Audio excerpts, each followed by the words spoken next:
அண்மை செய்தியை பார்த்து வருகிறோம். நீட் மறுதேர்வு ஜூன் 21ஆம் தேதி நடைபெறும் என தேசிய தேர்வு முகமை அறிவிப்பு விடுத்திருக்கிறது. நீட் மறுதேர்வு ஜூன் 21ஆம் தேதி நடைபெறும் என தேசிய தேர்வு முகமை அறிவித்திருக்கிறது. மே 3ஆம் தேதியன்று நடந்து முடிந்த நீட் தேர்வு ரத்து செய்யப்பட்ட நிலையில் தற்போது நீட் மறுதேர்வு ஜூன் 21ஆம் தேதி நடைபெறும் என தேசிய தேர்வு முகமை அறிவித்திருக்கிறது. அண்மை செய்தியாக பார்த்து வருகிறோம். மேலும் இது குறித்தான கூடுதல் விவரங்களோடு இணைகிறார் எமது சிறப்பு செய்தியாளர் யோகேஸ்வரன். யோகேஸ்வரன், வணக்கம். இது குறித்தான மேலும் விவரங்களை பதிவிடுங்க.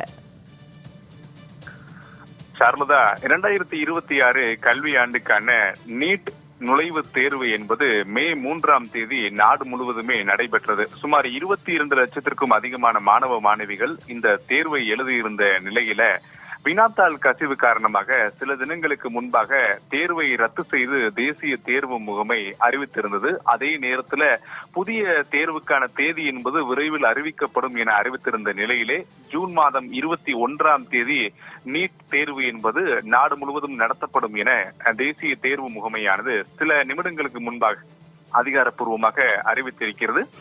மே 3ஆம் தேதி நாடு முழுவதுமே நீட் நுழைவுத் தேர்வு என்பது நடைபெற்றது. இதுல 22 லட்சம் மாணவ மாணவிகள் தேர்வை எழுதுகிறார்கள். ஆனால் தேர்வு நடைபெற்று முடிந்த சில மணி நேரங்கள்ல வினாத்தாள் கசிந்த விவகாரம் என்பது ராஜஸ்தான் காவல்துறையால் கண்டுபிடிக்கப்படுகிறது. குறிப்பாக நீட் வினாத்தாள் இருந்தக்கூடிய கேள்விகள் ஏற்கனவே கையால் எழுதப்பட்டு வாட்ஸ்அப், டெலிகிராம் உள்ளிட்ட சமூக வலைதளங்கள்ல பகிரப்பட்டிருக்கிறது என்றும் இது பல லட்சம் ரூபாய்க்கு விற்கப்பட்டிருக்கிறது நீட் தேர்வை எழுதியிருக்கக்கூடிய மாணவர்களுக்கு என்ற குற்றச்சாட்டுகள் அடிப்படையில வழக்கு பதிவு செய்து ராஜஸ்தான் காவல்துறை விசாரணையை மேற்கொள்ள தொடங்குகிறார்கள். விசாரணையில நீட் வினாத்தாள் கசியப்பட்டிருக்கிறது என்பது உறுதி செய்யப்பட்ட நிலையில அது தேசிய தேர்வு முகமைக்கு அறிக்கையாக தாக்கல் செய்யப்படுகிறது. தேசிய தேர்வு முகமையும் வினாத்தாள் கசிந்திருக்கிறது என்ற அடிப்படையில நீட் தேர்வை ரத்து செய்து வழக்கினுடைய விசாரணையை சிபிஐ விசாரிக்க வேண்டும் என பரிந்துரை என்பதையும் வழங்குகிறது. இது தொடர்பாக 6 பேர் இதுவரை கைது செய்யப்பட்டிருக்கிறார்கள். அதில் சில மருத்துவர்களும் அடங்கியிருக்கிறார்கள். இப்படி சிபிஐ இந்த விசாரணையை மிக தீவிரமாக மேற்கொண்டு வரக்கூடிய நிலையிலே இதனுடைய தாக்கம் மாணவர்கள் மத்தியில ஏற்பட தொடங்கியது. நீட் தேர்வு நடத்தப்படுமா அல்லது ஏற்கனவே நடைபெற்றக்கூடிய தேர்வு ரத்து செய்யப்படுமா என்ற அச்சமும் குழப்பமும் இருந்த நிலையிலே நீட் தேர்வை அதிரடியாக ரத்து செய்து தேசிய தேர்வு முகமை உத்தரவிட்டிருந்தார்கள். அதே நேரத்துல புதிய தேர்வுக்கான தேதி, அட்டவணை உள்ளிட்டவற்றை எல்லாம் நாங்கள் விரைவில் வெளியிடுவோம் என தேசிய தேர்வு முகமையினுடைய தலைவர் நம்பிக்கை தெரிவித்திருந்த நிலையில தேர்வு ரத்து செய்யப்பட்ட சில தினங்களிலே மீண்டும் மறு தேர்வு என்பது ஜூன் 21ஆம் தேதி நடைபெறும் என தேசிய தேர்வு முகமையால் அதிகாரப்பூர்வமாக அறிவிக்கப்பட்டிருக்கிறது. இதில் சில விளக்கங்களையும் வழங்கியிருக்கிறார்கள். ஏற்கனவே நீட் தேர்வு கடந்த மே 3ஆம் தேதி நடத்தப்பட்ட நிலையில அந்த நீட் தேர்வுக்கு விண்ணப்பித்திருந்த அதே மாணவ மாணவிகள் இந்த தேர்வை எழுதலாம்.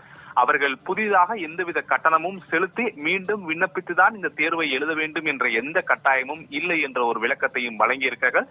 இது மட்டுமல்லாமல் ஏற்கனவே நீட் தேர்வை இந்த 22 லட்சம் மாணவ மாணவிகள் எழுதியிருந்த நிலையில் அவர்கள் எந்த மையங்களில் தேர்வினை எழுதியிருந்தார்களோ அதே மையங்களில் மீண்டும் தேர்வு எழுதுவதற்கு அவர்களுக்கு வாய்ப்பு வழங்கப்படும் என்பதையும் தேசிய தேர்வு முகமை விளக்கமாக வழங்கியிருக்கிறது. வழக்கமாக ஜூன் மாதங்கள்ல மருத்துவ கல்விக்கான அந்த சேர்க்கை என்பது தொடங்கப்படக்கூடிய நிலையில இந்த ஆண்டு வினாத்தாள் கசிவு காரணமாக மே 3ஆம் தேதி நடத்தப்பட்ட நீட் தேர்வு ரத்து செய்யப்பட்டு ஜூன் 21ஆம் தேதி மறு தேர்வு நடத்தப்படும் அப்படின்றதையும் அறிவித்திருக்கிறார்கள். ஜூன் 21 தேர்வு நடைபெற்று அதற்கு பிறகு சில தினங்களில் தேர்வு முடிவுகள் வெளியிட்டாலும் கூட ஆகஸ்ட் மாதங்களில் தான் மாணவர் சேர்க்கை தொடங்குவதற்கான வாய்ப்புகள் இருக்கிறது அப்படின்றதையும் நீட் தேர்வு இந்த தேதி அறிவிக்கப்பட்டதை வைத்து நாம் தெரிந்து கொள்ள முடிகிறது. விரிவான விவரங்களுக்கு நன்றி யோகேஸ்வரன்.